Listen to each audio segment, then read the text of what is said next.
Hey everybody, it's Chuggaaconroy! Welcome back to more Pokemon XD Gale of Darkness. In the last episode, the Pokemon HQ lab was attacked and Professor Crane was kidnapped. Despite this, the team at the lab is still going to complete the Purification Chamber. And in this episode, we've been sent off on a mission to Jolteon Port to get a machine part necessary for the completion of said chamber. And before we can go there, we're getting interrupted by this dude. Where are we headed off to? Why, Jolteon Port, of course. Yes, that's what I just said. Weren't you listening? My voice is so booming you could hear it totally through that. You could totally hear it through that glass. And Jovi is taking credit for it once again. Michael's your assistant. You must be commenting with such a good assistant, Jovi. Anyways, Michael, could you could you hold on to that snag machine and could we ask you to hold on to the snag machine and use it? Yeah, I am totally the most capable person to hang on a snag machine. Not the police that you're calling over Professor Crane's kidnapping. None of that, no. You're just giving it to this little kid. However, he does give us some more items. He does give us Crane Memo 1 and Crane Memo 2, which will teach us a few things about how to use the snag machine and just kind of the ins and outs of it. So let's look at those really quick just because I don't want to skip over them. Alright, key items.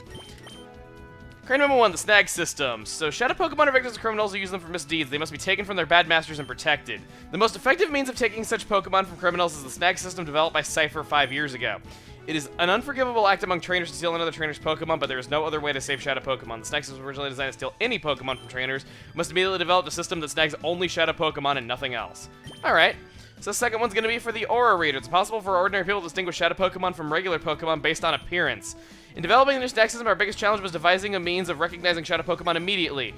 We solved this challenge with a new headset device that senses Shadow Pokemon. So that headset is what we had on last time when we saw that Shadow Teddiursa. So simple as that, really, not all that complicated. So, what do you say? We don't waste any more time? We'll head to Jolteon Port, a lively seaport with active trade. Loitering sailors are a common sight. Alright, sounds like a fun place. We got Jovi on the back of our scooter. Let's go. Wow. Wouldn't have expected to see a place like this in Ore 5 years ago, would you? They really cleaned up their act. Everything's somewhat bright and colorful and sunny. It's not nearly as dark and gritty. I mean, you had Fenax City in Ore 5 years ago, but nothing like this. Anyway, Jovi is running off without us to the part shop, and not so close. Oh god, that's one hell of a close-up. I thought Ruby looked creepy. Ouchies, Jovi fell down. Hey now, where do you think you're going? Oh, sorry, Jovi is sorry. It wasn't on purpose. And look what you've done. You've messed up the happening look of Zook, the coolest, baddest, most happening guy around. Yeah, I'd probably think I look cool like that if I had no pupils in my eyes as well.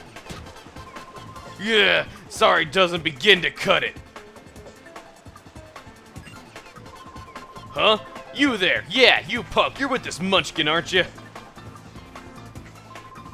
And it looks to me like you're a trainer. You look like you'd be a million times more fun than some munchkin. I'll stomp you flat with my shadow Pokemon.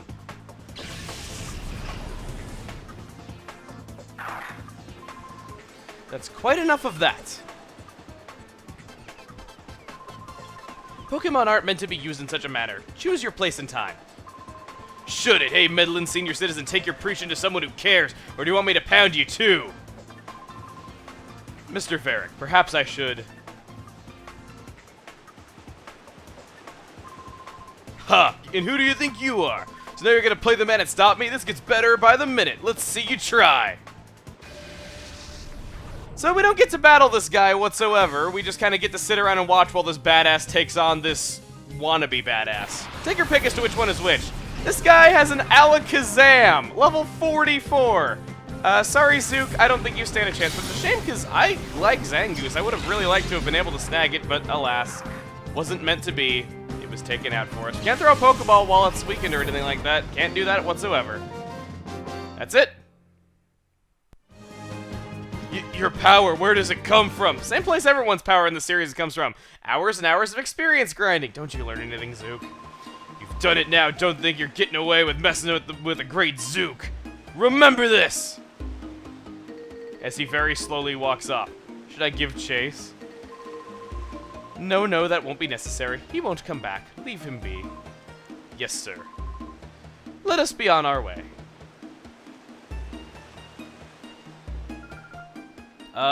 Thank you. Oh, that hardly deserves such gratitude, my little lady.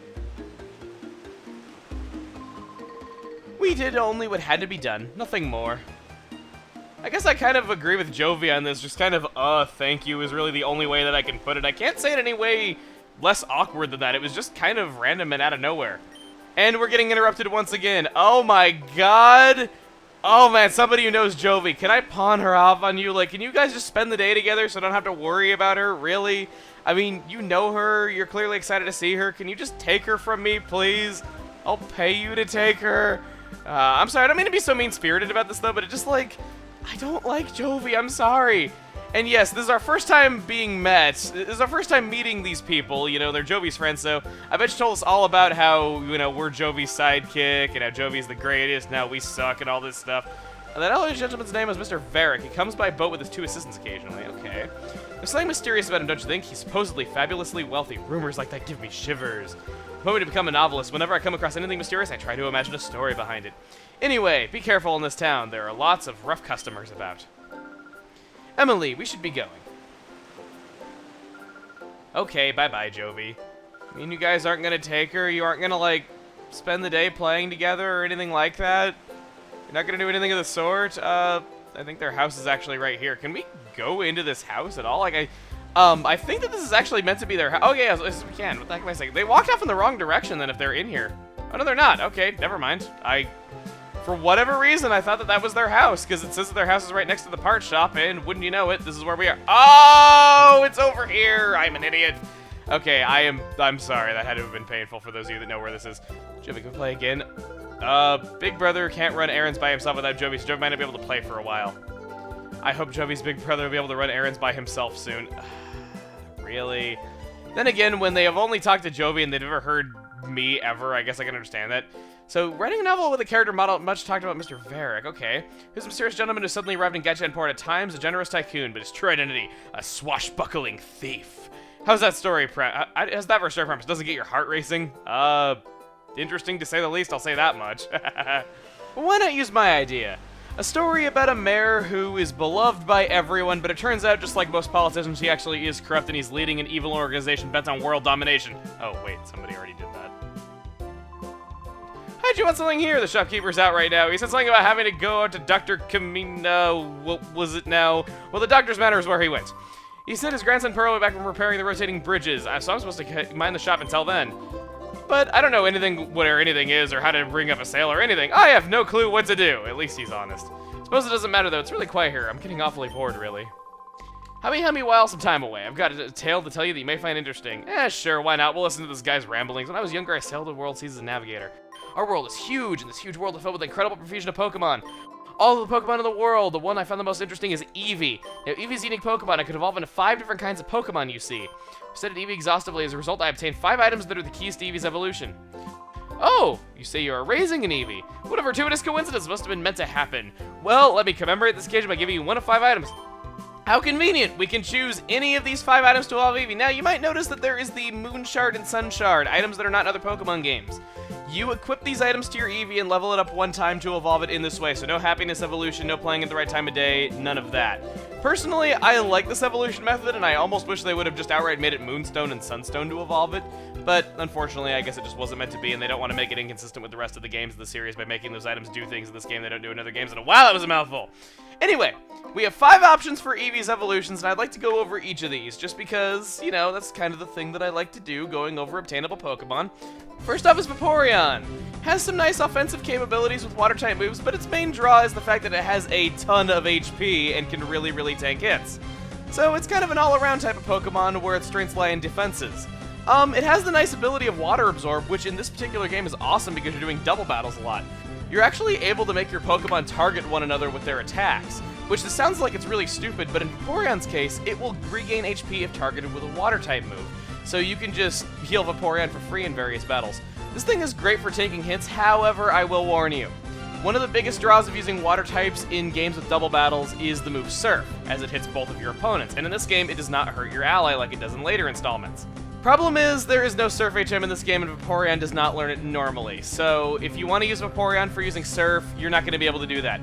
Second, Jolteon. This thing is an awesome sweeper, one of the fastest Pokemon in the game, going to be going first in almost every battle. Not only that, but one of the difficult things that comes with Jolteon is that TMs for moves like Thunderbolt and Thunder can be kind of difficult to obtain in some games. Not so in this particular one. You can get a hold of a lot of TMs as well as move tutors for Jolteon pretty early on. Just about any good move you can think to teach Jolteon is obtainable fairly easily. Not only that, but it does have Volt Absorb, so the same principles apply with Vaporeon, that you can heal it by targeting it with one of your other Pokemon's moves.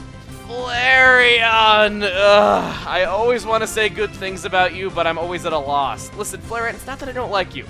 You're a cool-looking Pokemon, and you have potential. It's just not here, okay?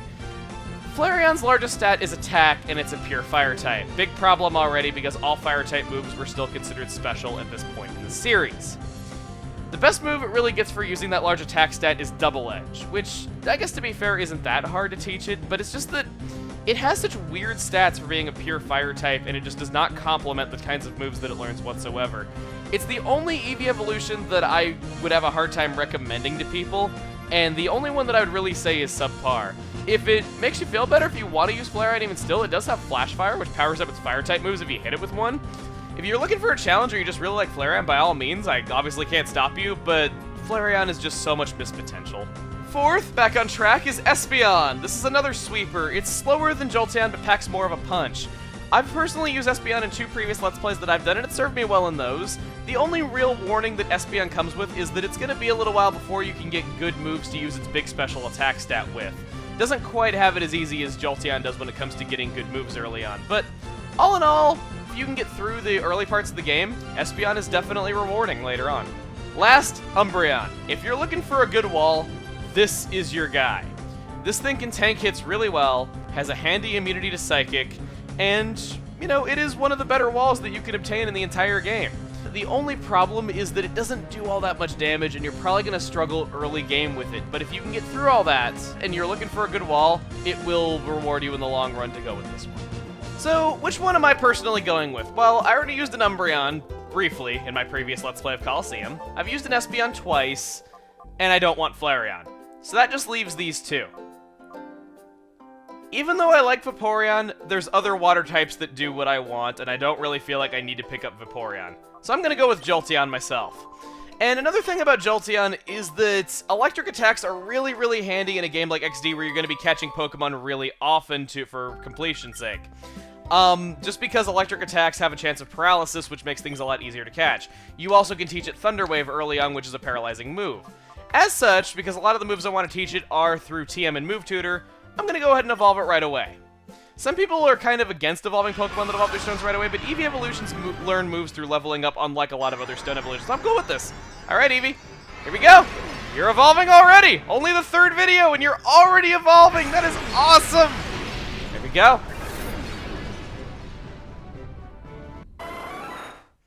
Eevee evolved into Jolteon.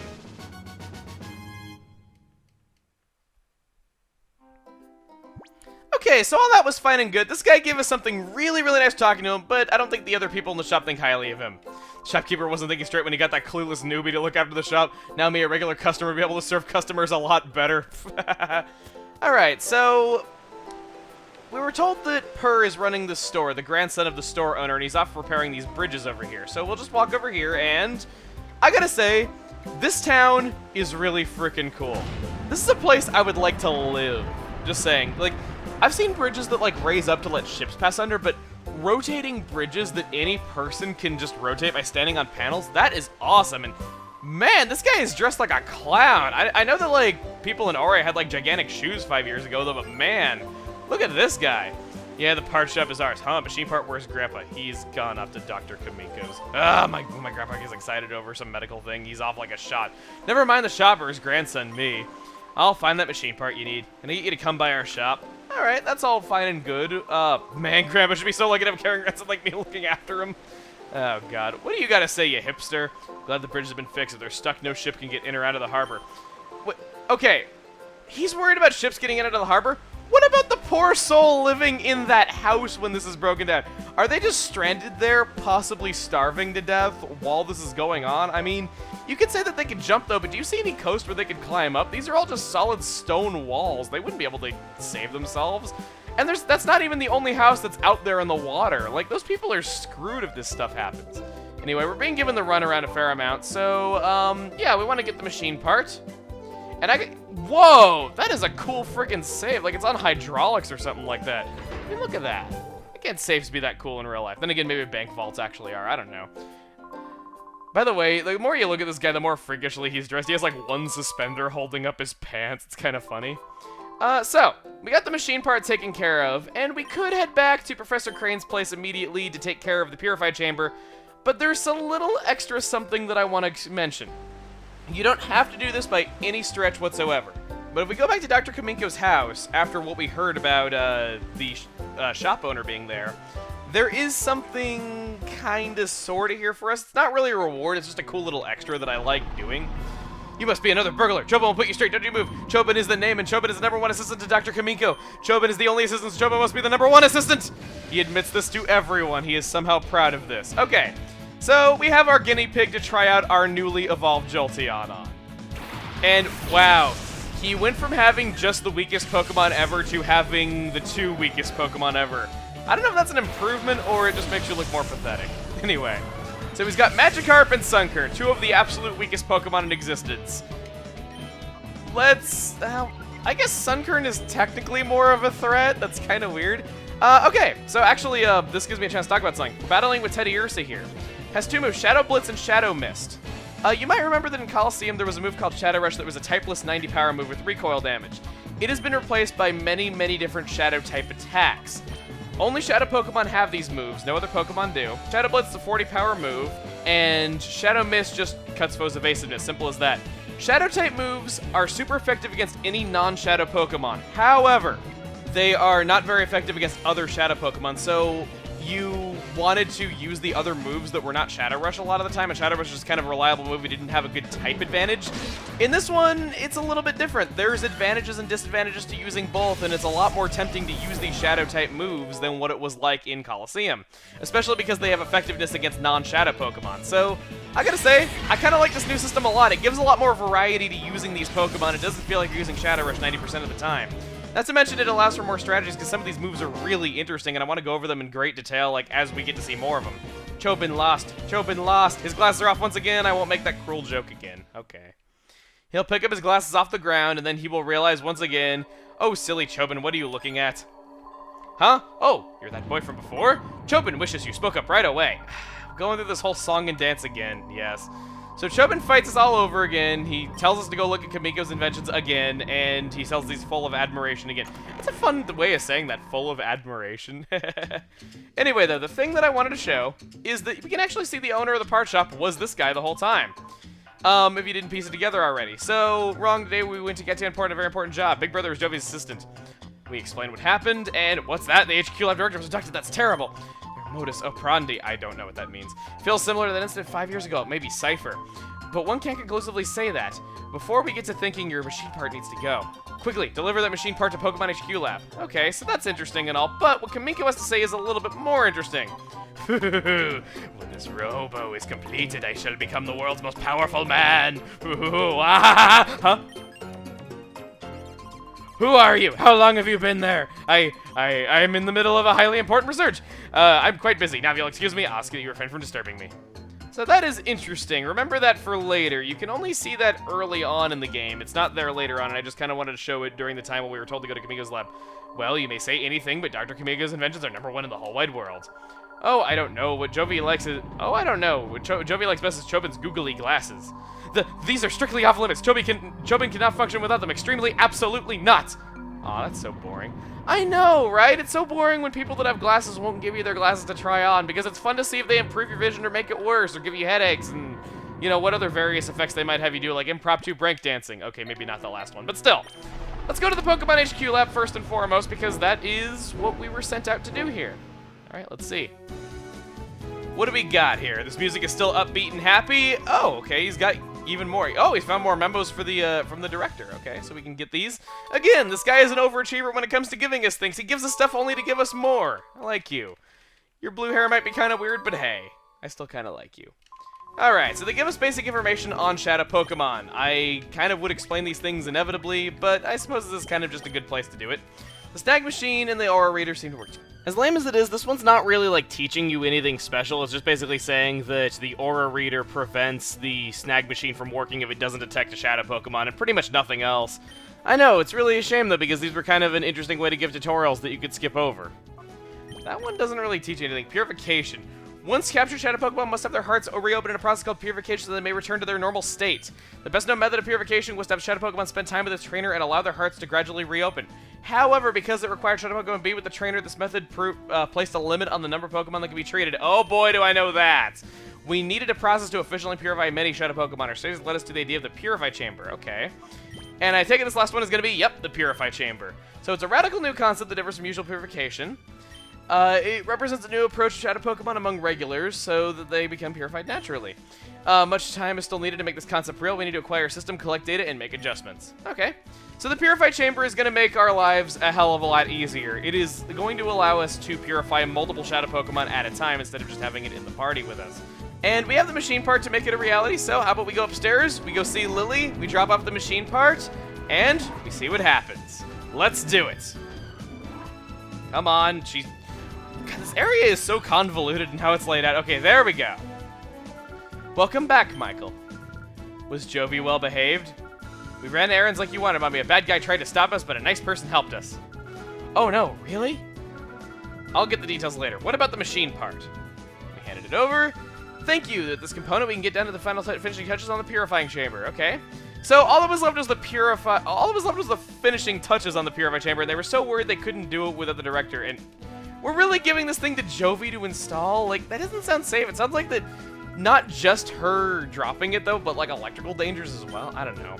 Anyway, so our Shadow Pokemon can be purified. So purification progresses if Shadow Pokemon spends time together with its trainer. So here comes the first hurdle. The heart gauge has to have fallen to 0 for it to be fully purified, and that hasn't happened yet. You might have noticed those 5 segments under the Pokemon's health bar. That is what that is. If you walk around within your party, it goes down. If you send it out in battle, it goes down. There's other ways to make it go down as well, but we'll get into those later just because we can't do those yet. So the Purify Chamber was completed to be able to do that and needed a little more time to get it finished, so the Shadow Pokemon should be purified using a different process. There's a village called Agate. In the village is the Relic Stone, which has the power to restore Shadow Pokemon to their natural state. It worries me a lot to send you to such a far-off place by yourself, dear, but I think there's something only you can do. Well, there, we go to Agate Village? I guess we will. Okay. So it'll get marked on our map, and there we go. Agate is southeast from here, but it's not very close. Go see a man named Egan there. Things are finally taking off. We'll be able to purify our Shadow Pokemon soon. Now, we were told that we need to reduce the Pokemon's heart gauge to 0. Walking around and battling with it will allow us to do that. So next time on Pokemon XD Gale of Darkness, I say that instead of heading off to Agate Village right away, we work on bettering our Teddiursa's heart gauge by heading back to Gachyeon Port, because there's a lot of things to see and do there that we just flat out didn't get to do on our first visit. Not only that, but there might be some shady things there for us to discover that we didn't see the first time around, alright? See you guys then.